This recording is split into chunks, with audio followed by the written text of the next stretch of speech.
Howdy. The other day I was going through my digital archives. I bought myself a new laptop because the old one was beginning to, when you tipped the hourglass, the sand didn't run quite as smoothly, so I needed to upgrade it.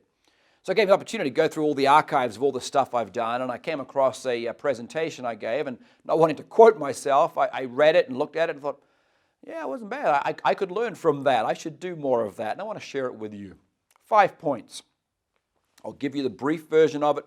You take it for what it's worth, expand on it, make your own presentation out of it. Maybe look at the underlying principles and say, yeah, good point, thanks for the reminder, I'll do more of that one thing there. And I haven't been able to turn these into 5 letters of the same letter to make it cute and Sesame Street-like for you. I apologize, that's not able to do that all the time. But first, number 1 is dream. We've lost that art.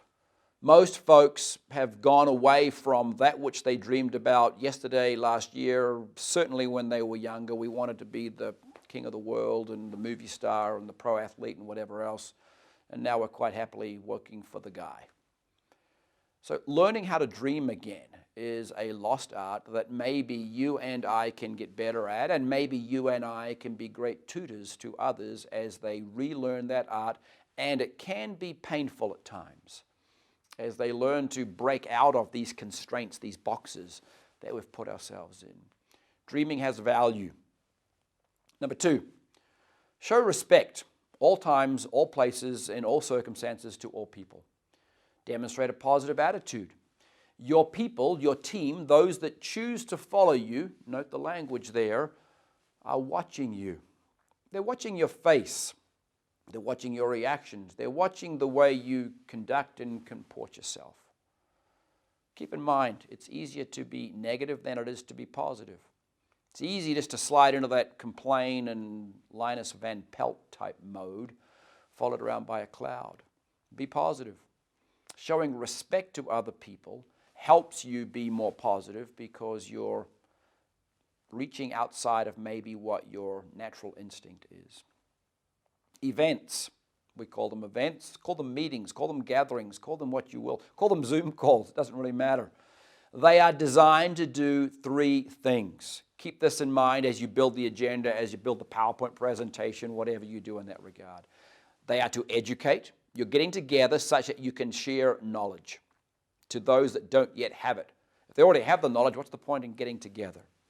They're to motivate. You get together to build that team spirit, to get charged up just a tad. You don't want to do too much of that, such that they require and necessary in their lives as external stimuli to get any degree of enthusiasm or excitement. But you want to stimulate the intrinsic source of inspiration within them from time to time. And closely aligned to that, you want to build belief. Who is it you are? What is it you're doing? Where is it you're going? Can we get there? Is the strategy and the tools and the skills we needed aligned, and I can see that, and I can see where we're going, and we're there. So educate, motivate, and build belief in your gatherings, in your meetings, in your events. Number 4, look to constantly improve yourself. You are the primary asset in your life, speaking accountingly. So you eat every day to provide physical energy and keep yourself moving and going. What are you doing to put something back into your mind and your heart? What are you doing to grow yourself as an individual? Not physically. We have products for that, to negate that. But what are you doing to grow your capabilities? What are you doing to improve and grow your attitudes and aptitudes and skills?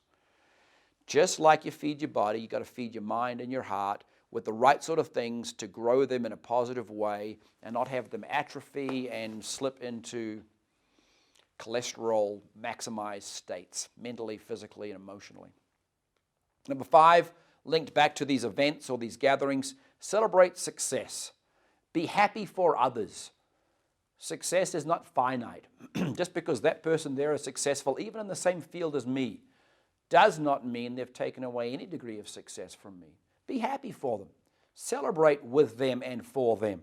Be the first to congratulate them. Watch them. Learn from them. Excuse me. Learn from the tuition they've paid. Most people are happy to share with you the success they've found, the path they forged in that, and sometimes some of the errors they made along the way. Most people love to share and teach that. So celebrate success. There you go. A potpourri of 5 random things that I've reminded myself of recently as I went through my digital archives. Learn to dream again. Have respect and a positive attitude for those around you. Look to build others. Focus on your events, your meetings, your gatherings, so that they do 3 things: educate, motivate, and build belief. 4, look to be constantly improving in yourself. You are the primary asset. Build that asset such that its go-forward potential is greater than its recent past.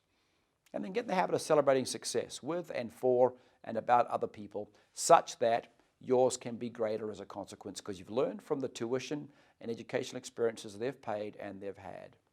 Good luck.